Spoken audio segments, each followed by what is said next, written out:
صرف ایک بستی نہیں، صرف ایک آبادی نہیں، بلکہ اتر پردیش کی دھرتی سے یہ بچہ اٹھے گا اور بنگال کی کھاڑی پہ چھا جائے گا۔ بنگال کا بچہ تو بچہ، جوان تو جوان، مرد تو مرد، عورت تو عورت، بنگال کی دھرتی بھی مسرور کو سلام کرتی نظر آئے۔ پیار سے بولو، خالی بیٹھے بیٹھے بولے گا حق ہے کہ نعرہ بھی لگائیے۔ نعرہ تکبیر، نعرہ تکبیر، نعرہ رسالت، چھوٹا چھوٹا نعرہ۔ اب جتنی دیر نعرہ ہے مجھے چپ کھڑا رہنا پڑے، اور اس لیے 25 کے نیچے کہہ رہا ہوں۔ میرے سرکار مسرور میاں کا وصال انتقال 1999 یعنی 99 میں ہوا۔ اس حساب سے 24 برس گزر رہے ہیں، 24 برس۔ تو جو 25 کے نیچے ہے 24 میں ہے، ان بچوں نے، ان لڑکوں نے، ان لڑکیوں نے سرکار مسرور ملت کو دیکھا نہیں، لیکن جو 25 کے اوپر ہیں انہوں نے اپنی آنکھوں سے سرکار مسرور ملت کو دیکھا ہے۔ اے دیکھنے والوں، آج مسرور میاں کی محبت پہ تم سرشار نظر آ رہے ہو۔ خوشیوں کا کوئی ٹھکانہ نہیں ہے۔ رات کے 1 بجے گھر سنسار بستر کو چھوڑ کر محبت کے سانچے میں ڈھل کے اس چوراہے پر، ارے بیٹھو بھائی، نہیں بیٹھو،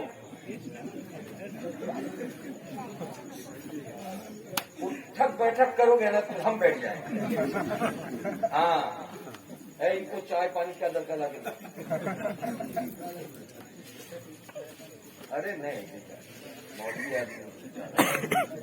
بھائی، ماحول بنائی رات میں اٹھ کے چلے تو کیسے ہوتا ہے؟ اب ماحول بنانا پڑتا ہے۔ اب آپ نے جیکٹ پہن لیا، اس کا مطلب اب جائیں گے نہیں، بیٹھی جان سے بولی سبحان اللہ۔ تو میں یہ کہہ رہا تھا، 25 کے اوپر والے اگر جشن مناتے ہیں تو سمجھا جائے گا انہوں نے دیکھا ہے کہ مسرور کیسے تھے، انہوں نے دیکھا ہے کہ مسرور کے ہاتھ کیسے تھے، انہوں نے دیکھا ہے کہ مسرور کی آنکھیں کیسی تھی، انہوں نے دیکھا ہے کہ مسرور میاں کے سر انور کی پوزیشن کیسی تھی، انہوں نے دیکھا ہے کہ مسرور میاں چلتے کیسے تھے، انہوں نے دیکھا ہے کہ مسرور میاں کا انداز تکلم کیسا تھا، انہوں نے دیکھا ہے کہ مسرور میاں کے گفتگو کا طور طریقہ کیسا تھا، انہوں نے دیکھا ہے کہ مسرور میاں جب حدیث بیان کرتے تھے تو کس انداز سے بیان کرتے تھے۔ دیکھنے والوں، تم اگر خوشی مناتے ہو تو میں سمجھوں گا تم نے ایک اللہ کے ولی کو دیکھا ہے، چلتے ہوئے دیکھا، سوتے ہوئے دیکھا، جاگتے ہوئے دیکھا، اٹھتے ہوئے دیکھا، بیٹھتے ہوئے دیکھا، سمجھا جاتا تم نے دیکھا تو آج خوشی منایا۔ لیکن 25 کے نیچے والوں، بتاؤ تم نے کیا دیکھا جو مسرور میاں کی محبت میں آج تم سرشار نظر آ رہے ہو، ان کی محبت میں آج پھولے نہیں سما رہے ہو؟ تو یہ بڑے چپ رہیں گے، بچے جواب دیں گے۔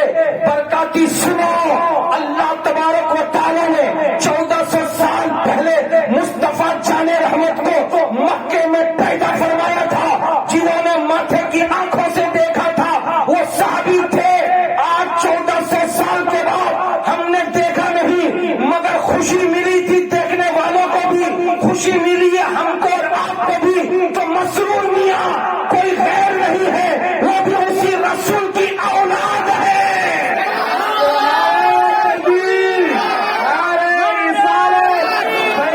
مسرور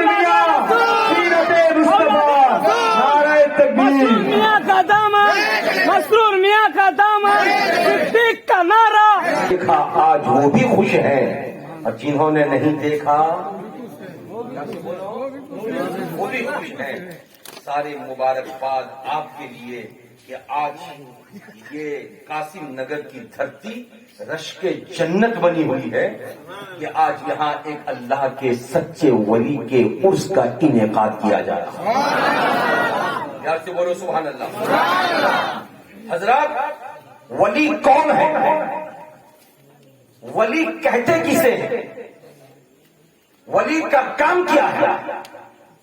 میں آپ کو یہ سمجھانے کی کوشش کروں گا۔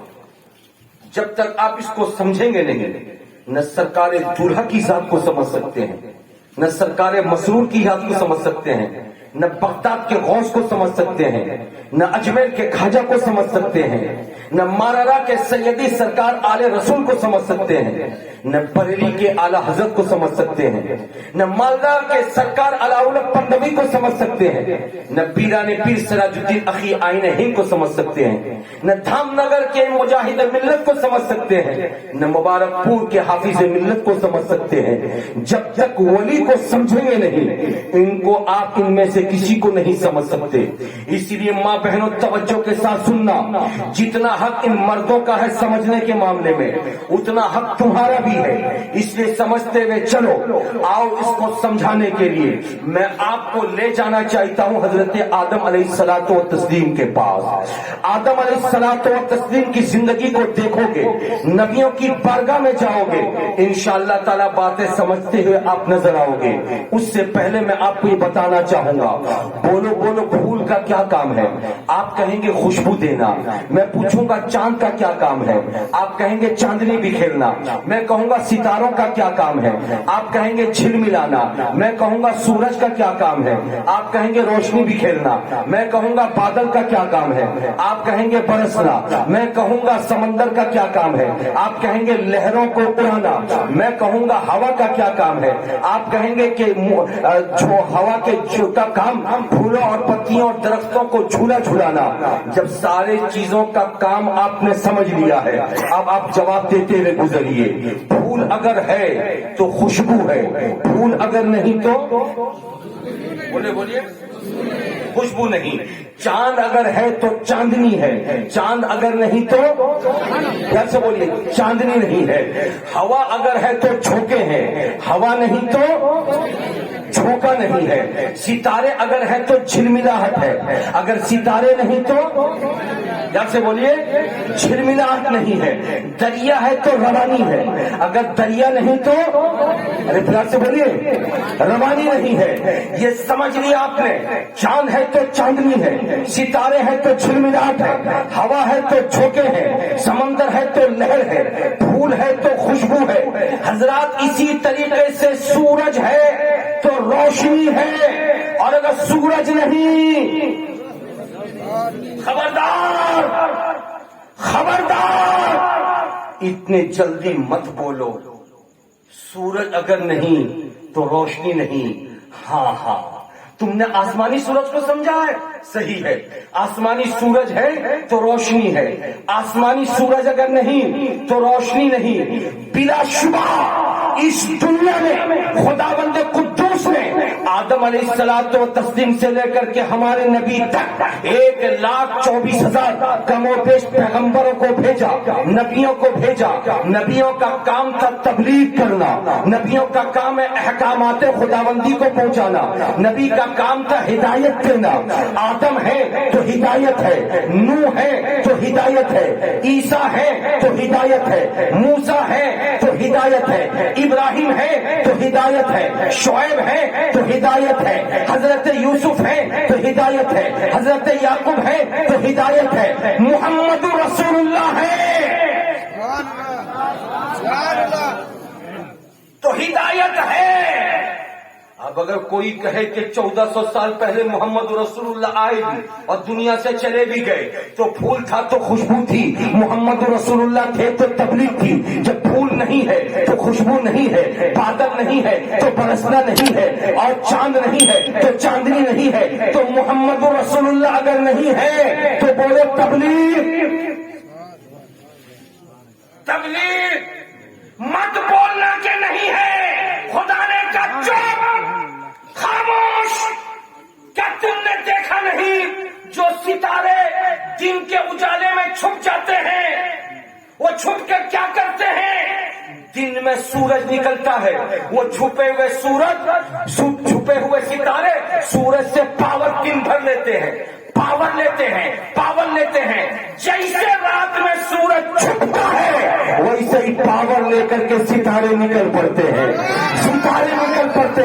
اگر اس بات کو آپ نے سمجھ لیا ہے تو برکاتی کو کہہ لینے دو، محمد رسول اللہ کا کام تھا تبلیغ کرنا، محمد بتانا محمد رسول اللہ کا کام تھا، لوگوں کو ہدایت دینا۔ وہ پیارے محمد آخری نبی ہے، اب کوئی نبی آنے والا نہیں، تو جب نبی نہیں آئیں گے تو کیا ہدایت بند ہو جائے گی؟ اگر نبی نہیں آئیں گے کیا تبلیغ بند ہو جائے گی؟ کیا نبی نہیں آئیں گے تو دنیا والوں کو کوئی اچھا راستہ دکھانے والا نہیں ملے گا؟ نہیں، ٹھہرو، ستارے سورج سے روشنی لے کے سورج کے بعد جھلملاتے تھے، روشنی دیتے تھے، اسی طریقے سے اس نبی کے بعد اب کوئی نبی تو نہیں آئے گا، مگر اس نبی کے کلمہ پڑھنے والوں میں ولی آئیں گے، غوث آئیں گے، کتب آئیں گے، ابدال آئیں گے، بغداد کے غوث آئیں گے، اجمیر کے خواجہ آئیں گے، دہلی کے نظام الدین آئیں گے، اور سرکار مالدہ کے پنڈوی آئیں گے، علاؤ پنڈوی آئیں گے، کچوچا کے مخدوم آئیں گے، بریلی کے امام محمد رضا خان آئیں گے، اور کٹرا کے سرکار دولہا آئیں گے، سرکار مسرور آئیں گے۔ مصطفیٰ کے بعد اب کوئی نبی نہیں ہے، مگر جو کام نبی کا تھا وہی کام نبی کی امت کے ولی کرتے نظر آئے۔ نعرہ تکبیر!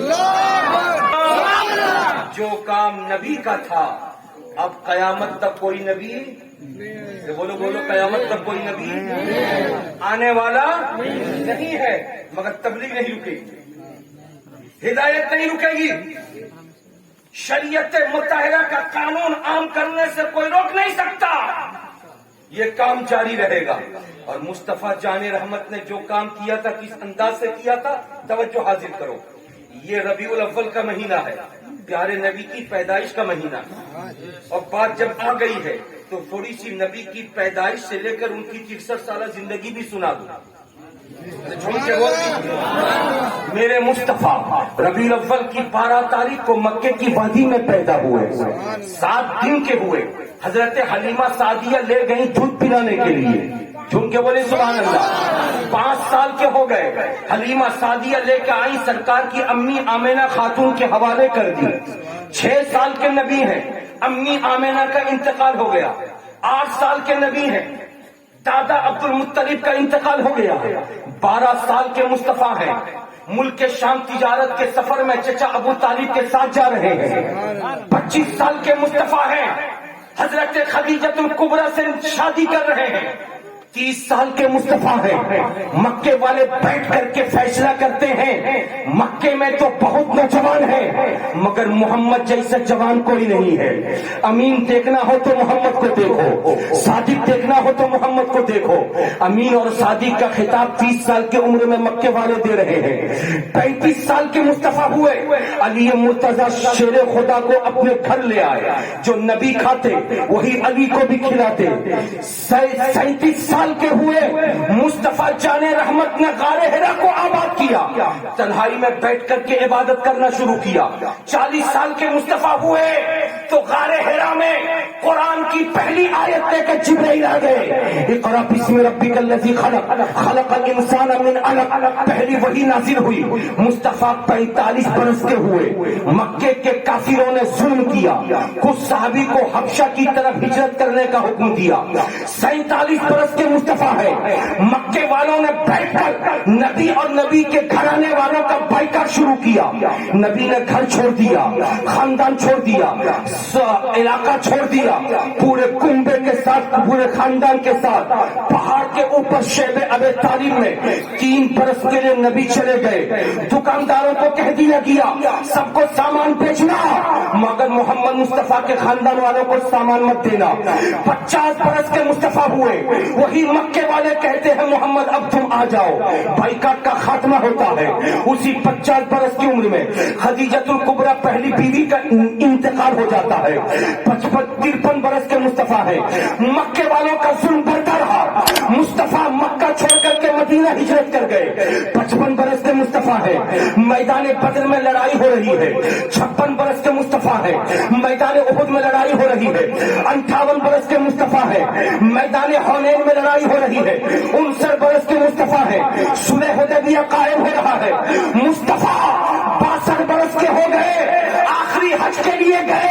مصطفیٰ جب حج کے لیے گئے تو جمعہ کا دن آیا، مصطفیٰ جان رحمت نے خطبہ دیا۔ 63 برس کے ہو گئے تو جبریل آئے، عرض کرنے لگے یا رسول اللہ آپ کی عمر 63 برس 63 ایئرس ہے، اب خدا بند قدوس نے مجھ کو بھیجا ہے، میں آپ سے اجازت لے لوں کہ آپ دنیا میں رہنا پسند کریں گے یا رب آپ کے دیدار کا مشتاق ہے، آپ تشریف لے جانا پسند کریں گے؟ نبی نے فرمایا ہے مجھ کو میرے خدا سے ملا دو۔ چنانچہ 3 دنوں تک پیارے نبی صلی اللہ تعالیٰ علیہ وسلم بیماری کی کیفیت میں رہے۔ 3 دنوں کے بعد آئے تھے روح قبض کرنے کے لیے فرشتے اور اجازت لے کر کے داخل ہوئے۔ مصطفیٰ جان رحمت صلی اللہ علیہ وسلم کی روح شریف کو جب نکالنے کی کوشش کیا تو تھوڑی سی تکلیف کا احساس ہوا۔ نبی نے فرمایا ٹھہرو ٹھہرو اے روح قبض کرنے والے، ذرا سا ٹھہر جاؤ۔ اسرائیل، تم اسرائیل ہو نا، یہ بتاؤ مجھے جو روح نکالنے کے وقت میں تکلیف ہوئی ہے؟ ہاں یا رسول اللہ تھوڑی سی تکلیف ہوئی ہوگی۔ بولو کیا یہ تکلیف میرے کلمہ پڑھنے والوں کی بھی ہوگی، مجھ پر جان نچھاور کرنے والوں کو بھی ہوگی، میرے شہدائیوں کو بھی ہوگی، میرے اوپر تن من دھن کی قربانی دینے والوں کی بھی ہوگی؟ قیامت تک میرے نام کا جھنڈا بلند کرنے والے جب ان کی روح نکالو گے کیا ان کو بھی تکلیف ہوگی؟ اسرائیل کہتے ہاں یا رسول اللہ جب روح نکالوں گا تو کلمہ پڑھنے والے مرد ہو تو ان کو بھی تکلیف، عورت ہو ان کو بھی تکلیف، بچہ ہو ان کو بھی تکلیف۔ اے قاسم نگر والوں، اگر نبی سے سچا عشق ہے تو توجہ حاصل کرو۔ آمنہ کا بیٹا تڑپتا ہے، میرا رسول تڑپ کر کہتے اسرائیل ٹھہر جا، قیامت تک میرے جتنے کلمہ پڑھنے والے ہیں ان کو روح نکالنے کے وقت میں جتنی تکلیف ہوگی ساری تکلیف کو ایک جگہ جمع کر دے اور جمع کر کے مجھ پر ڈال دے۔ میں تکلیف برداشت کر لوں گا مگر امت کو تکلیف ہو برداشت نہیں۔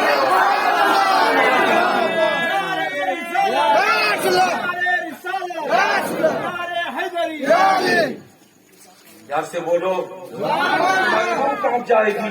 ایسا پیارا رسول آ رہا اس مہینے میں، ایسا پیارا نبی آ رہا اس مہینے میں، ایسا مقدس نبی آ رہا اس مہینے میں۔ حضرات جس رسول نے کہا تھا کہ تکلیف کو جمع کر کے مجھ پر ڈال دو، اندازہ لگا وہ کتنا بڑا پیارا نبی ہے، چھوڑ کے بول دو وہ کتنا بڑا رسول ہے، چھوڑ کے بولو۔ اب سمجھ میں آیا، آج سے 50 60 70 برس پہلے جب مالدہ مرشید آباد بیربھوم اور دیناج پور کی سڑکیں نہیں تھی، گلی کوچے میں کادا اور کیچڑ جمع رہتا تھا، لوگوں کے پاس رہنے کے لیے اچھے مکانات نہیں تھے، چلنے کے لیے گاڑیاں نہیں تھی، یا تو گھوڑے گاڑی پر سفر ہوتا تھا یا بیل گاڑی پر سفر ہوتا تھا یا کادا کیچڑ میں چلتا تھا بندہ۔ ایسے عالم میں سمجھ نہیں پا رہا ہوں کہ اتر پردیش میں پیدا ہونے والا میرا دولہا اور اتر پردیش میں پیدا ہونے والا دولہا کے گھر میں میرا مسرور جب مالدہ میں سڑکیں نہیں تو اتر پردیش چھوڑ کر کے بنگال آیا کیوں؟ جب مالدہ میں گاڑی نہیں تو اتر پردیش چھوڑ کر کے اس بنگال میں آیا کیوں؟ جب بنگال والوں کے پاس رہنے کے لیے اچھے مکانات نہیں تو سکون ملتا تو ان کو اپنے گھر میں ملتا، مگر اس آبادی میں آئے کیوں؟ تو جواب ملے گا کٹرا کے شہزادے کا، میرے میاں مسرور کا۔ برکاتی ابھی ابھی تم نے کہا ہے، میرے نانا مصطفیٰ نے آخری وقت میں اسرائیل فرشتہ سے کہا تھا کہ سارے کلمہ پڑھنے والوں کی تکلیف کو جمع کر کے مجھ میں ڈال دو، میں برداشت کر لوں گا، مگر میرے کسی امتی کو تکلیف ہو مجھے گوارا نہیں۔ اے سخاوت حسن برکاتی، میں کون ہوں؟ میں بھی تو اسی رسول کا بیٹا ہوں، میں بھی تو اسی رسول کا شہزادہ ہوں، میرے رگوں میں بھی ہاشمی خون دوڑ رہا ہے، تم کو معلوم نہیں۔ میرے رسول نے تکلیف برداشت کی، ان سے سیکھا تھا امام حسین نے کہ کربلا میں تکلیف ہوتی رہی، حسین برداشت کرتے رہے۔ حسین سے سیکھا تھا حضرت علی اکبر نے کہ یزیدیوں کی طرف سے تلوار چلتی رہی، علی اکبر برداشت کرتے رہے۔ علی اکبر سے سیکھا تھا علی اصغر نے کہ کربلا معلّہ میں شدید شرطہ رہا. علی اصغر برداشت کرتے ہیں.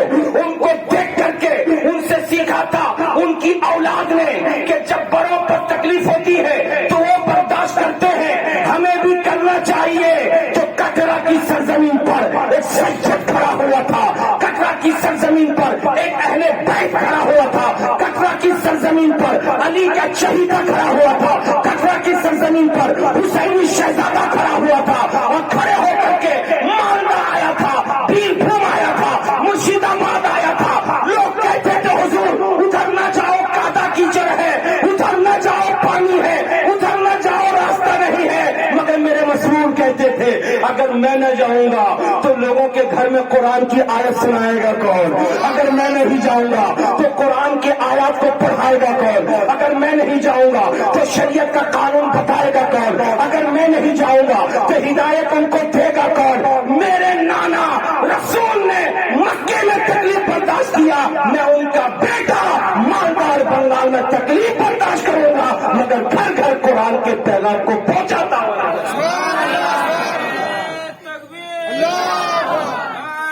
ہونے لگتی ہے اور روتے روتے جھگڑے کی جب کیفیت آتی ہے تو سال سال 2 سال تک اگل بگل والے سے جھگڑا کر کے بات بند کر لیتی ہے. گالی گلوچ کی نوبت آ جاتی ہے, اس کے لڑکے نے میرے لڑکے کو مارا کیوں, اس کے لڑکے نے میرے لڑکے کو تکلیف دیا کیوں. یاد رکھو تکلیف دینے والا بڑا نہیں ہوتا ہے, تکلیف سہنے والا بڑا ہوتا ہے, تکلیف سہنے والا بڑا ہوتا ہے. قرآن میں خداوند قدوس نے اسی لیے 1400 سال پہلے ہی فرما دیا تھا ان اللہ مع الصابرین, جو صبر کرتا ہے, جو برداشت کرتا ہے, جو سہ جاتا ہے, اللہ تعالیٰ اسی کے ساتھ. بولیے اب سمجھ میں آیا کہ جس نے دیکھا ہے میرے مسرور کو وہ بھی خوش نظر آ رہا ہے, اور جس نے نہیں دیکھا ہے, پیار سے بولو نا بھائی, وہ بھی آج خوش نظر آ رہا ہے. مسرور تم اتنے سونے ہو, مسرور تم اتنے پیارے ہو, مسرور تم اتنی عظمت والے ہو, مسرور تم اتنی شان و شوکت والے ہو کہ جس نے تم کو دیکھا وہ بھی تمہارا دیوانہ ہو گیا, جس نے تم کو نہیں دیکھا وہ بھی تمہارا دیوانہ ہو گیا.